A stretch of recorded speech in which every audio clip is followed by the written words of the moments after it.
So glad that you're here this morning. So glad that I'm here this morning. Such an honor to get to share with you. You know, in the Gospels, when anyone approaches Jesus for healing, or if they're wondering how to heal someone else, Jesus always says to them something like, "As you believe, it will be done unto you," or "by your own faith, you will be healed." And a lot of us in metaphysics, we interpret this to mean that whatever you believe, you will create for yourself, which there's a lot of truth to that. But our founder, Ernest Holmes, found what I think is a deeper meaning. You know, he would take this statement, "It is done unto you as you believe."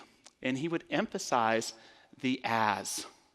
The idea being that our connection with the divine isn't something we locate, it's something that we activate through our own consciousness. As you believe in the Spirit is done unto you. As you believe in divine grace is done unto you. As you believe in God, that Spirit is done unto you. You don't have to find it out there in the cosmos. You activate it through the cultivation of your own faith, your own belief. There is a power for good in the universe, greater than you are, and you can use it. So it's not do you believe, it's as you believe. And you know, it's probably a secular way to find out if someone is religious or not, to ask them, you know, do you believe in God? But what someone's answer is, to me, doesn't always show what their spirituality is. You can say to someone, do you believe in God? And he might say, yes, but then he goes about, you know, cursing how hot it is and watching the news and thinking, oh, the world's going to hell in a handbasket, and struggling somewhere in his life, wishing, just hoping, if there was only someone or something I could turn to for support and guidance.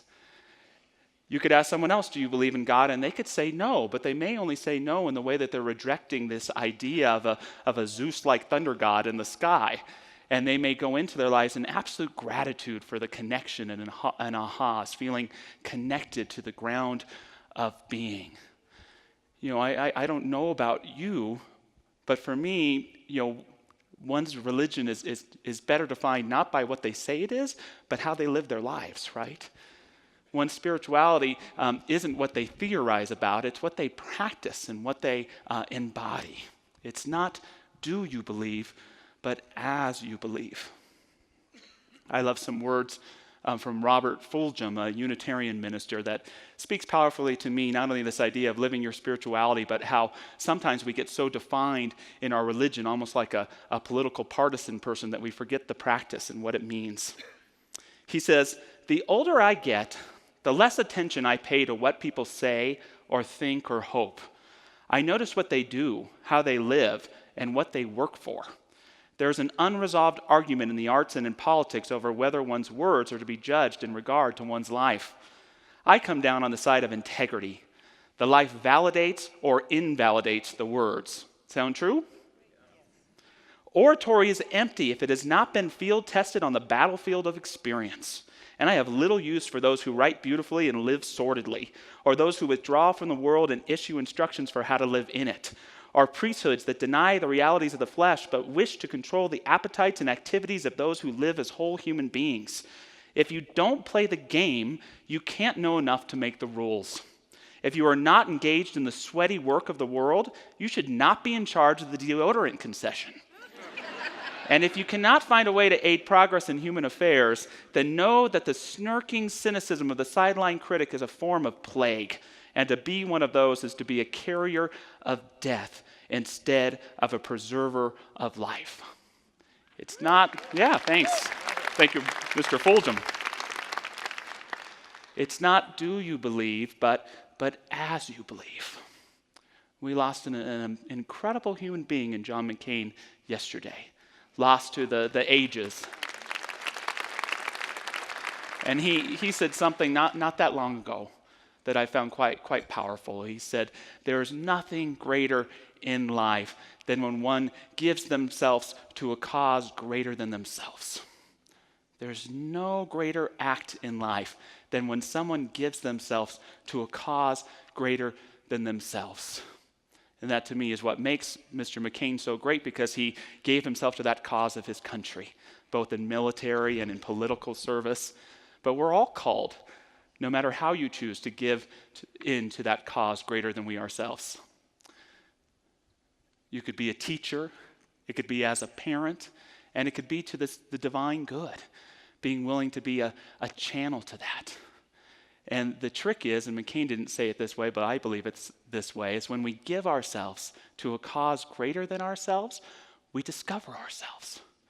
We are ourselves. Where I have shown up in my life wanting to be blessed, I've fallen right down on my butt. But where I've shown up to be a blessing, I have been so freaking blessed.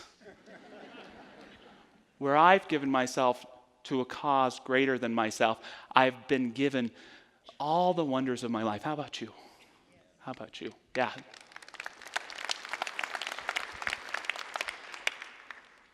Mother Teresa tells a story of receiving a phone call one night and hearing about a family in a local village that was starving.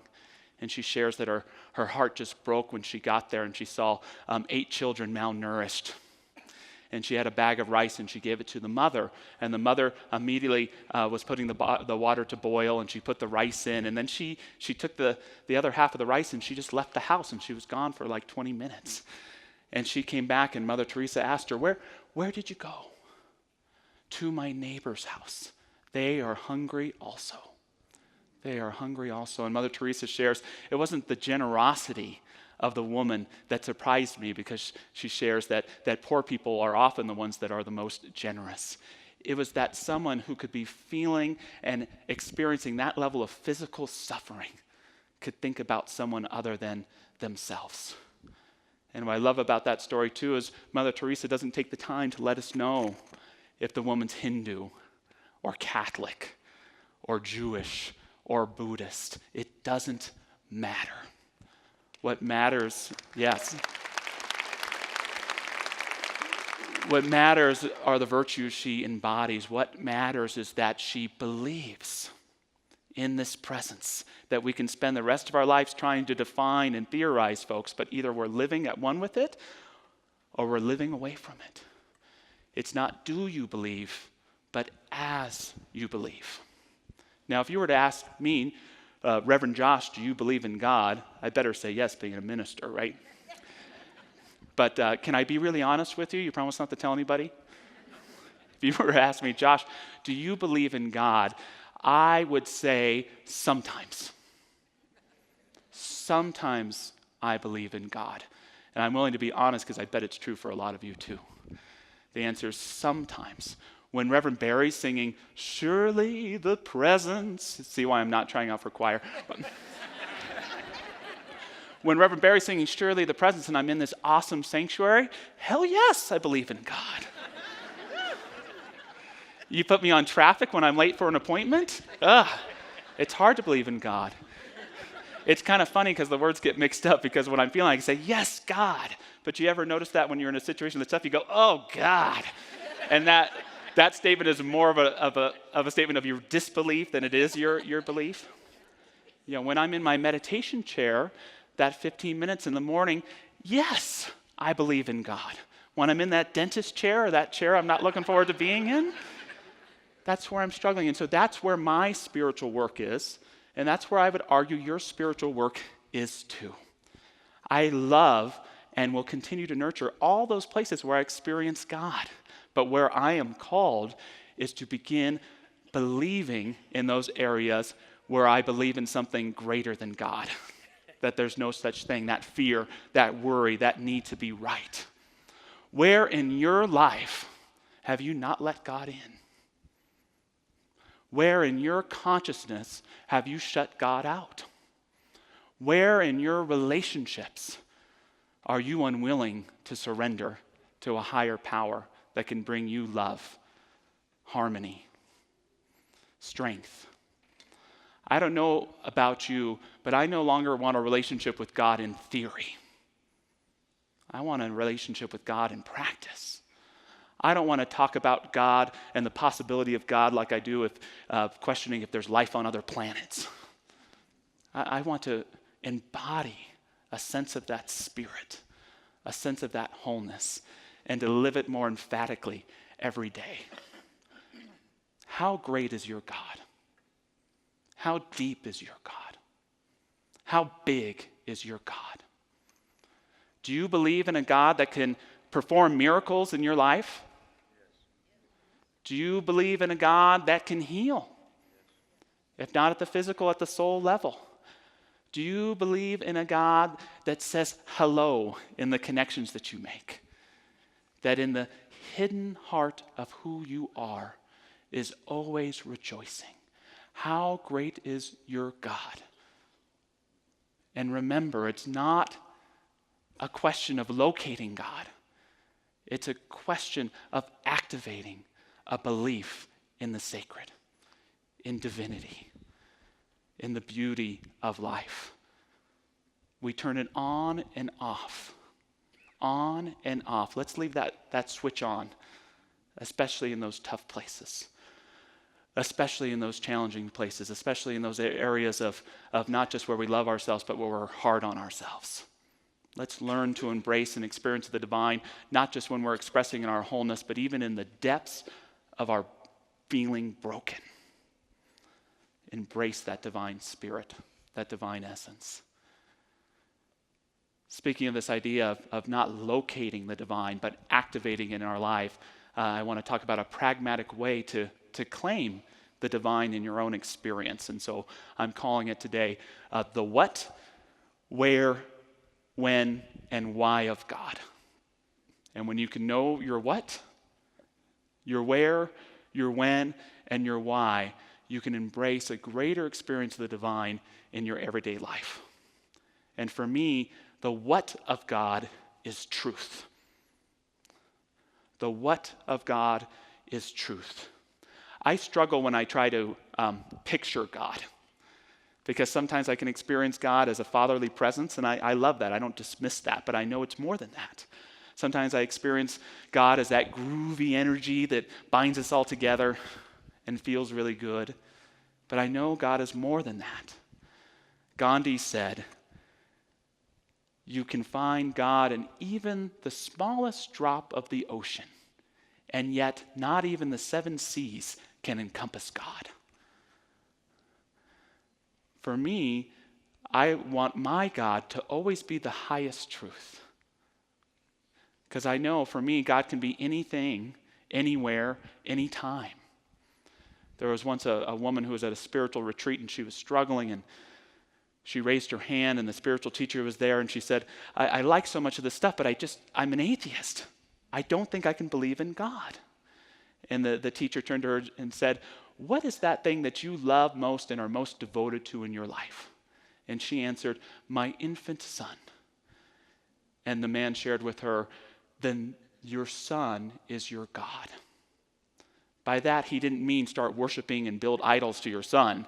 He meant, might as well have been a she, where you practice your devotion, where you practice your love, where you create the sacred, that's where God is. That's where you will always find that spirit. And so for me, the substance of God, the what of God, is always the highest truth. And it's so easy to get caught up in mistruths, right? To get involved in a truth that isn't God's truth, but someone's manipulated truth over you. Sometimes the incorrect laws of state or country. Sometimes the incorrect self-esteem, the rules we put upon ourselves. You know, speaking of Gandhi, he was a great example of someone who saw God fundamentally as truth. He said, truth is God and God is truth, in that order.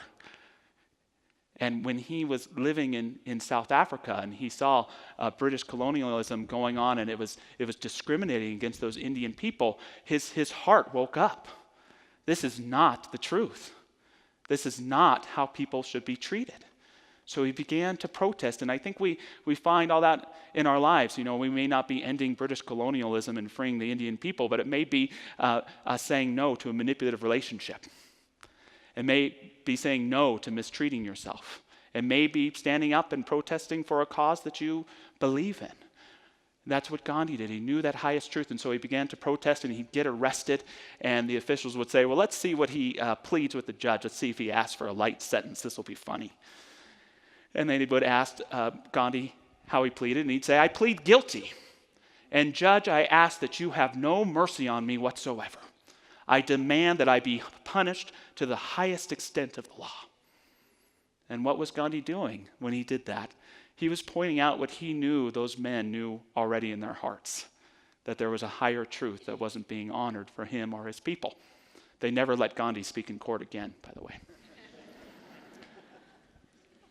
Upon release, press and guards would gather around and let's see what Gandhi, how he feels about being free. Gandhi, how does it feel to be free? I don't know what you're talking about. It's now that I'm in prison, he'd say. Sometimes we have to fight for that highest truth within ourselves and our lives. But for me, I can always locate the divine by activating it and asking, what is the highest truth of this situation? What is the highest truth of myself? What is this highest truth of this person that I love? And by embodying that highest truth, we found the what of God. Where is God? The what of God is truth. The where of God is, anybody? Where's God? Everywhere. I like that. Within, there's a lot of good answers. And for the sake of my talk today, I'm saying here. God is here. And when is God? You're all right. I love it all. Now, the where of God is here, and the when of God is now. That's something that I love so much about our religious science philosophy, that we honor and love the way that people have understood God in the past through scriptures and books, and we love studying all of that. But our God is a living God. Our God is a spirit that is alive and active. We'll even entertain some prophesizing here or there, but in the future. But our God is here and now. All of the wisdom we seek, all of the love we seek, all the creativity we seek through all the ages is in that eternal now, expressing and available to each one of us if we can be present to it. What I know in my own life is when I'm having trouble experiencing the divine, it's not God that's missing from my life. It's my inability to be present. It's me that's missing. Ernest Holmes shares some powerful, prayerful words that I love. Speaking of the divine, he says, "Thou art the center and circumference of my life, the beginningless and endless part of me, the eternal reality of me, the everlasting power within me, the eternal good working through me, the infinite love impelling me, the limitless peace and calm within me, the joy of the soul and the light of the spirit illumining me. O Lord God, eternal and forever blessed, thou art my whole being." How about that? Those are some powerful words. Do you believe them? Yes. Can you embody them? Yes. Good. Some of you are more confident than I am. I struggle sometimes. It's not easy. It's easy to do in church, but what we want to do is we want to read these words and then go read the newspaper. And then go into that courageous conversation that we have to have. I'm going to invite that the words go up one more time, and I invite you to say this out loud to yourself or silently to yourself if you so choose. I'm going to say it again too. Thou art the center and circumference of my life, the beginningless and endless part of me, the eternal reality of me, the everlasting power within me, the eternal good working through me, the infinite love impelling me, the limitless peace and calm within me, the joy of the soul and light of the spirit illumining me. O Lord God, eternal and forever blessed, thou art my whole being. Take that with your coffee in the morning. And like I was saying before, where my work is yes, to continue to cultivate those places where I feel most connected with Spirit, but in particular, to invite that connection here and now in those areas where I've shut God out. Is there an area where you're shutting God out of your life? It's very easy for me to feel connected to the divine when I'm in love with my son, but it's harder when I'm at my wit's end with him. Or it's harder when my wife is at her wit's end with me. Or it's harder when I'm grappling with a self-image of an outdated version of who I am that holds me back. Or it's harder when I'm struggling to be right in an argument as opposed to living in a greater spirit. That's the challenge of as you believe. Not do you believe sometimes, but can you be in a place of believing even in those places where it is hard and where it is challenging. And if you can do that, you can invite a level of grace, a level of blessing, a level of love into your life, into those wounded places for healing, into those incomplete spaces of fear to create courage and warmth, into the heart that becomes fully opened when we live at one with our source. The what of God is truth, the where of God is here, the when of God is now. And then we have the why of God. And for me, the why of God is perhaps the most important, because the why of God is love. The why of God is love. Do you have a why for your life? Do you know what your why is?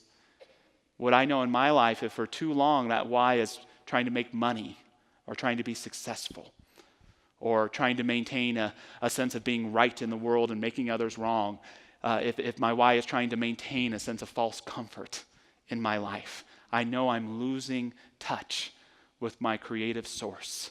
But all I have to do when I feel disconnected is to remember that the real capital W-Y of my life is love. And when I can remember that that's what it's about, I am at one with my source once again. Nietzsche, the great philosopher, once said, "When a man knows his why, he can withstand any how." When a man knows his why, he can withstand any how. When you know your why, you can face any obstacle. We don't always get control over the hows of our life. And life sometimes can be very challenging. We have to let go. We have to face death. We have to face the challenges of loved ones suffering. We have to face the difficulties that people go through all around the world. But what we can remember and know, that as much as people can mess around with the how, no one can ever rob you of your why. No one can ever take from you your reason for living. And when it's love, it's the secret sauce that helps us all move and be and remember why we're here. I love several years ago hearing the story of John Jr. and Joe Vigiano, a set of brothers, one a policeman, one a fireman, who both died on September 11th at the World Trade Center, heading up to another anniversary of that again. And there was an interview with their father, John, and he shared that Joe had wanted to be a policeman almost his whole life. So by the time he was 17, he was in the academy, and he was so proud of his son, Joe. His son, John Jr., had been avoiding almost his whole life being a firefighter. His dad, John Sr., had been a firefighter, and his dad had been a firefighter, and he just wanted to make a lot of money. But his father had had throat cancer in the late 1980s, and the way that his unit showed up for John Sr. had so inspired John that he decided to give himself to that service of being a firefighter. And he received his grandfather's badge, the number 3436. And John Jr. shares that, John Sr. shares that the day before, September 11th, his son, Joe, called him around 2 p.m., which he did every day. He talked about his day, the weather, all of that, and at the end of the call, he said, "I love you, Dad." And his dad said, "I love you too, son." And that next morning, John Jr. called his dad and said, "Dad, the World Trade Center's been hit. We're heading over right now. This is the big one." And John Sr. said, "Be careful, son. I love you." And his son said, "I love you, Dad." And I can't imagine the feeling of tragic loss that those parents must have felt in losing their child's life. And yet at the same time, John Sr. shares that he's able to go to bed at night because he got to share those words, or his sons knew that he loved them and he knew that they loved him as well. It doesn't take away the tragedy, but it speaks to that power of love. And I would add as well, you can say I love you to someone you love at any time. It doesn't matter how long they've been gone or what the fractured surface of things may be. But when we remember our why, we can withstand any how. And here were these two young men, 34 and 36, that badge number also being their ages when they passed away, John Sr. noted, who had given themselves to that cause greater than themselves, helping and serving others that couldn't have gone any other way on that day than for those men to be the full-on heroes that they were. And in our life, we're being called to give ourselves to that greater cause, to have a greater belief, and to always remember, no matter how bad the diagnosis, how difficult the fracture in the relationship, how unsure or upset with ourselves that we are, that we always have that why of a greater love to remember and embody. So sometime this week, check in with yourself. What is the what of my life? What is the where and when of my life? What is the why of my life? And as you answer those questions, you won't locate, but you will activate the presence of God within you. The presence of the divine that knows who you are, that has sung you into being and will hold you even in the darkest silence, that can never let you go.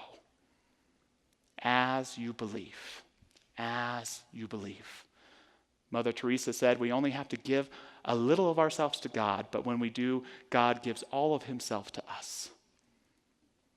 May we be willing to let go of any part of ourselves that we've been hanging on to give into that greater power that it can inspire,